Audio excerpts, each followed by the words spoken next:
Hello, this is Felt.Buzz. I'm going to be reading to you part one of my paranormal story called Haunted.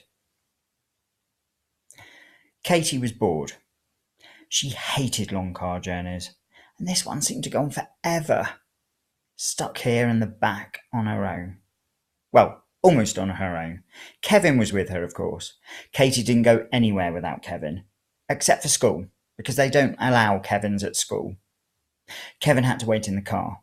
That was probably why Kevin hated car journeys too. Kevin nudged her with his paw. "Are we there yet?" he asked her with those big brown eyes of his. "I don't know, Kevin," she said. "Mummy, Kevin wants to know if we're there yet." Mummy turned around and smiled at her. It wasn't the "I love you so much I want to explode" smile. It was the "I'm annoyed but trying not to show it" smile. "You just asked that, honey bun." "I know I just asked, Mummy, but it's Kevin who's asking this time." She held up Kevin. His head lolled to one side. "Well, tell Kevin what I told you, Katie." Mummy turned back to look out the front. Daddy looked at Mummy in the way that they do when they want you to stop talking, and then turned up the music. Katie liked this one. It was by the man with the funny name. It sounded a bit like a fizzy drink, or a breakfast cereal. "I want to be your dog," Katie sang to Kevin, bouncing in her car seat as much as she could. Kevin didn't sing back. He was already a dog, so he didn't need to want to be one.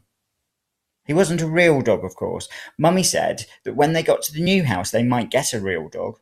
"Might," she said several times whilst Katie was jumping up and down with excitement.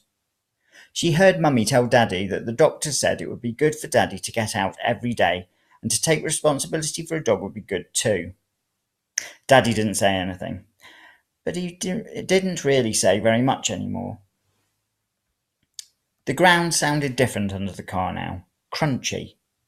They were slowing down now, which might mean they were stuck in a jam, which was bad.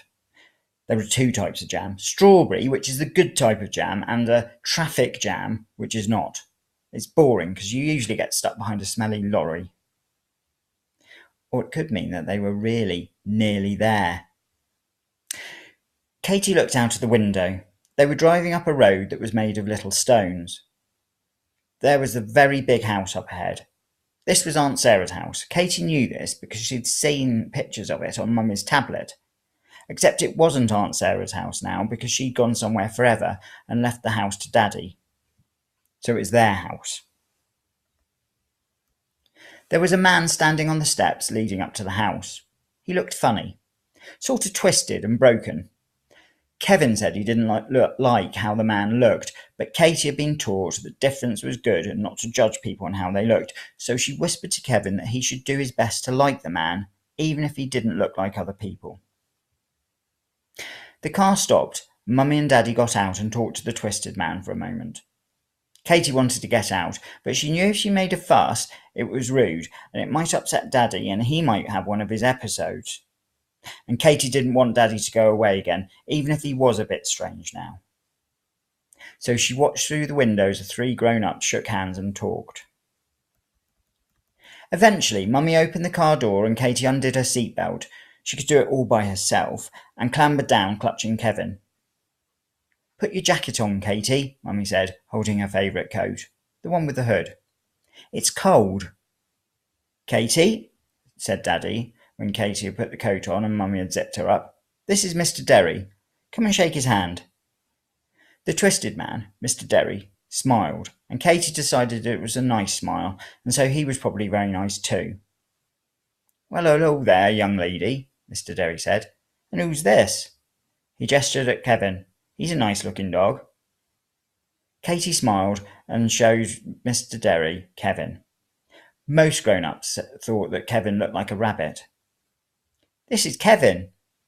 Mr. Derry shook Kevin's paw and then offered his hand to Katie. She shook it. It felt dry but warm. "You can call me Steve if you like," Mr. Derry said to Kevin. "And you can too, Kate." "My name's Katie." "Sorry, Katie. See that swing set over there?" Katie nodded. She'd noticed that. "Do you want to go and take a closer look whilst I show your Mummy and Daddy a few things?" Daddy looked at Mummy and Mummy looked at Daddy. Mr. Derry, Steve, must have noticed because he said in a very nice soft voice, "It's okay, she'll be safe here. The garden's fenced off. And you won't go anywhere, will you, Katie? You seem like such a good girl." Katie smiled and nodded. She was a good girl. "Just wait over there, honey," Mummy said. "I'll be out in a few minutes." Katie nodded and took Kevin over to show him the swing. Katie put Kevin on the swing and pushed him for a few minutes. The garden was big, much bigger than their old house. There were bushes that went all around it, and one corner there were some trees. It looked like a small forest. As Katie looked at the trees, she thought she could see someone waving. She looked back at the house. Mummy and Daddy had gone inside with Steve. She looked back at the trees. There was definitely someone waving over there. It looked like a little boy. About her age, maybe a bit younger. Kevin said it would be okay if they went over to the trees to say hello to the little boy, but Mummy said to stay by the swings. But Mummy also said it was rude not to say hello, and they could see the house and the swing from there. Katie picked up Kevin and skipped over to the little boy. He was wearing a red t-shirt and blue shorts. His Mummy and Daddy would be cross with him, Kevin said, going outside in this weather without a coat. "Hello," Katie said. "Hello," said the boy. "I'm Katie, and this is Kevin. What's your name?" "Michael."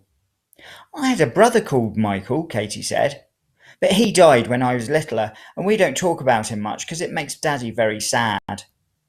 "Oh," said Michael. "Okay." He pointed to the trees. "I've got something to show you, Katie. Follow me." Katie looked back at the house past the swing. Mummy and Daddy were still in the house with Steve. When she looked back, Michael was disappearing into the trees.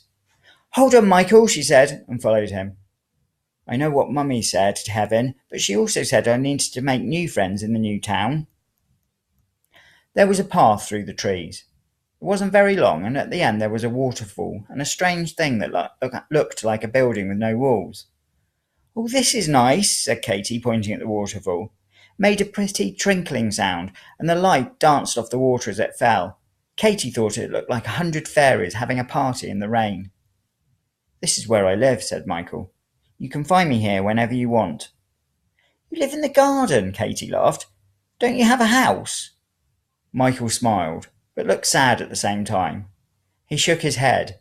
In the distance, Katie could hear Mummy calling her. "I'd better go," she said. "Do you want to come and play with on the swing with me?" Michael shook his head, that sad smile on his face. Katie started to walk back along the path, and then she stopped. She wanted to ask Michael where his Mummy and Daddy were. But when she turned to look, he wasn't there.